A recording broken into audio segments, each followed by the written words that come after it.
Well, it is time for me to make the video that I was not going to make. You know, I can deal with the trolls calling me a job hopper because they have no idea what I've gone through. I can deal with starting over.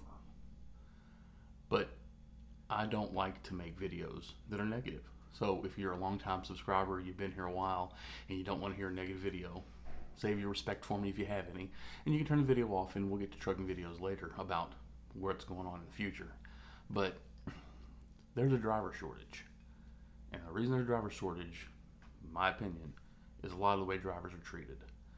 And I was going to let it go with the last company because I didn't want to be that guy, and I didn't want a current fleet manager to see one of my videos and get a negative opinion of me. But there's too many truck drivers out there looking for good companies, and I'm sorry, I'm not going to do the trucking answer crap company of the week.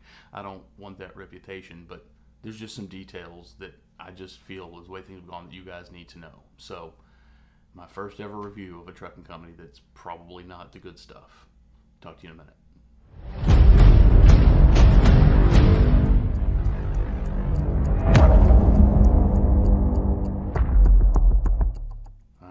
First ever review of a company that's, I just don't want to make this video, I just need to, so probably just to make myself feel better. So roast me in the comments if you will. So I'm going to do about my 1 month review of Riverside Transport RTI. I'm going to break this into 4 sections. We're going to talk about the lease, talk about the route, talk about the truck, and then we'll talk about the aftermath. Pinky ring, the aftermath. So the lease. You know, lease purchase gets a bad name, and this is one of the reasons why. They're not the greatest thing in the world. They serve a purpose for certain people. I would never advocate for people to do it. If they want to do it, I'll give you the answers. But when you're a company that advertises and talks about how good your lease is, and then talks about a fleece purchase about other people because you're so great, and then you pull stuff that they pulled, that ain't right. So we were in a meeting. We had a meeting about lease, and we were told, this video is recorded in audio and video, so they can go back and double check it if they don't believe me.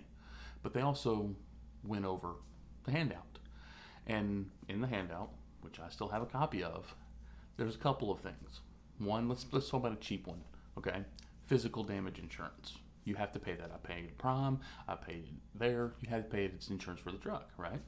Well, their thing says that it's X amount of dollars at the highest, and it goes down based on the year of your truck. I got an older truck. So I said, hey, is it going to be less? I'm told, yes, it's going to be less. You're going to pay less insurance because you got an older truck. Sweet. We're talking about $2,000 over the course of 3 years. That's not nothing, right? Got my first settlement, full price. Asked the question, was told, it was in the lease you signed. You just got jammed. Which, that was a sham, but we'll get there. Said, okay, well, what about this? Because remember me telling you small picture, big picture, you have escrows. I have escrows at Prime, escrows at RTI. Everybody has escrows. That's to protect the company. I've talked about this.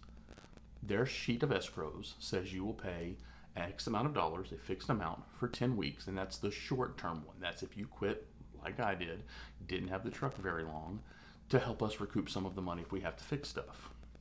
Cool. So we have another version, and it's another escrow, which is fine. Everybody has it. That's longer term. If you have a truck for a year, you might do more damage. There might be bigger things and more bigger issues that you could screw the company over. And the sheet and the briefing said it's X amount of cents per mile till X amount of dollars is reached. I get my first settlement, and they pulled the first one out as a fixed price, and they pulled the second one out as a fixed price. And my response to payroll, hey, I was told in a piece of paper showing this, and got told, well, your lease says it's this. You just got jammed. So I can say this, I was getting a $500 per week signing bonus and was giving around 75% of it back in escrows. You just got jammed. Never discussed. Because signing the lease process, this is what this says sign here, but you get so excited because you think you're getting a truck and you know all the details and you had the meeting, they told you what it says, you're good. Oh, but if you don't like it, you can cancel your lease. But who's going to get out on the road if we're going to orientation and just cancel the lease? I looked at big picture and said, well, instead of cents per mile, it's fixed to get to dollar per mile. It's the same in the end. But that isn't what you told me, which is wrong, in my humble opinion. So there I am, just paying out the wazoo in fixed charges that were not discussed, paying more for insurance, paying more for escrows. And that will lead us to the second thing. So I'm paying more money, but it's okay because I have the email and it says I'm going to be Waco dedicated. I can show the email. This was advertised on Craigslist. This isn't sensitive information. You're going to be doing Waco dedicated. This is what that entails, but you're going to do this is how it's going to work.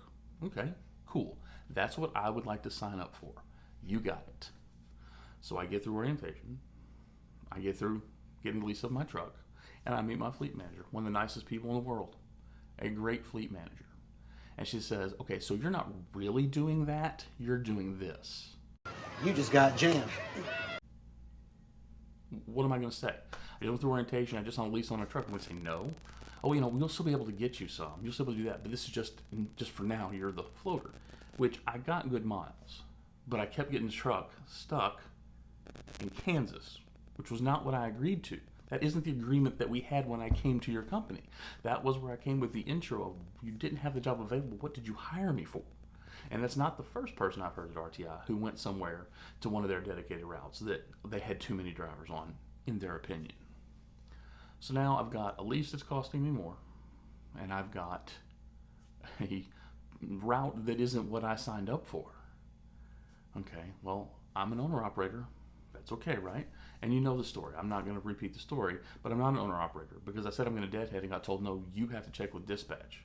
You just got jammed. I'm sorry. That's what company drivers do. And you always hear this is not an insult, but you hear lease versus company. Lease, you're in your own truck. When my mother-in-law got sick and I was in Phoenix at Prime, and they said, hey, we got a load going to Houston, but you won't be home until Friday. And I said, I need to go home before that. Can I just drive home? And their words were, your truck, your gas. I can't tell you no. RTI told me no. You remember I had to get home Thursday. And they said, yeah, no. So the whole, you're a lease operator, well, not in my case. In my case, I had to get permission from my fleet manager. My fleet manager couldn't get a load. I just got told, unfortunately, we don't have a load, and then I got ghosted. So good luck with that. Now to the truck. Good old Babe. I love Babe. That was a smooth running truck. Now, when we got the truck, they had limited selection. I mean, they were busing people to other locations, this truck coming in. And they told you, if it's not the truck you want, we'll switch you out. But you just want a truck. It's Friday. You're ready to go make some money. Get on the road. You got to talk to your fleet manager. They got loads. You want to get your truck. And I got to Babe. And Babe had, I'll call it significant damage. That's why, if you notice, all the pictures of Babe are from the driver's side. Because the passenger side, the bumper was all jacked up and I looked like I didn't know how to drive it. I didn't even do the damage. They also had an ozone machine in the truck because it smelled like cigarette smoke.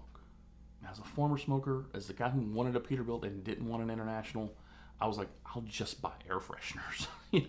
I can work around. I'm me. I'm Mr. Positivity, Mr. Idiot over here. I'll make it work, right? So I get the truck.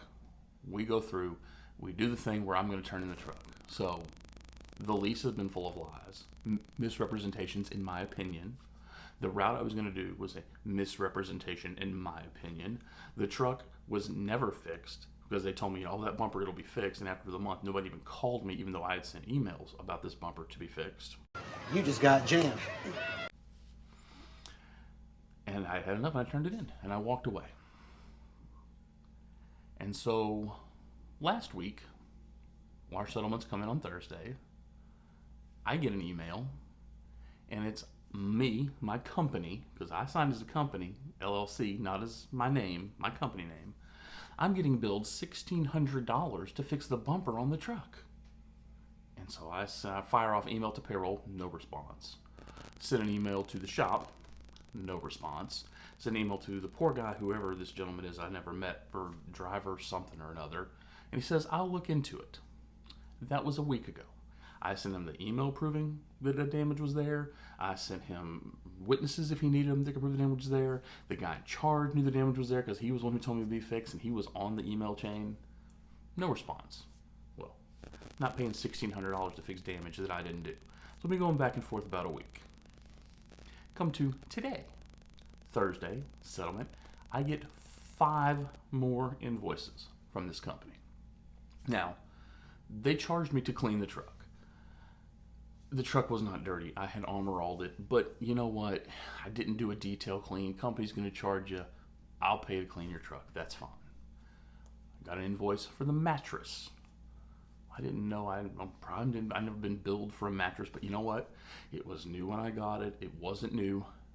I'll eat the cost of your mattress. Then this truck had an interval of 60,000 miles for service. When after I turned it in, I actually got a message saying it was 5,000 miles away from service.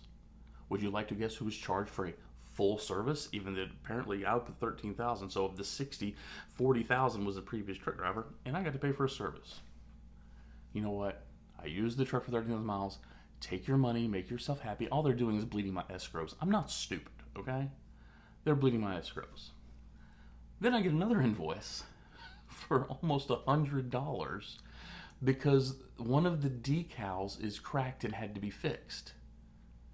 I don't know if I cracked a decal on a truck that's 4 years old, but I got charged to replace a decal.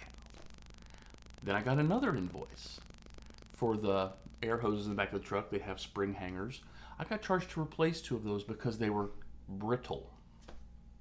The truck had 13,000 miles. I didn't know when I did the inventory that I needed to mark whether the springs were brittle or whether a decal needed to be replaced. The 4-year-old decals, I don't know if the decals need replaced when I got the truck. So this is what companies do. It's not just specific to RTI, but you just need to be aware that I have been misrepresented since I got there. And you see how I was treated after I left. So you can call me a job hopper. You can call me whatever you want, just don't call me broke. But, I mean, they did some things that, quite frankly, I'm not going to, but you could get sued for. You can get sued if it's misclassification if you tell an owner-operator he can't drive the truck that he's paying for somewhere. That's against the law. Ask Prime. They know. So, sorry for the negative video. If you're watching this just to find out about RTI, all I can tell you is what my opinion and experiences were. You got to do you. But I just couldn't hold my tongue anymore after getting those invoices for decals and springs and bumper damage that was everybody and their mother knew was on there. It just piss poor. It just seems petty. So we want to play petty games, we'll play games. But I'm not going to play games. I'm never going to mention that company again. We're at Prime. More videos coming soon from them because life's good over here. So God bless. We'll move past this. Let's get rolling.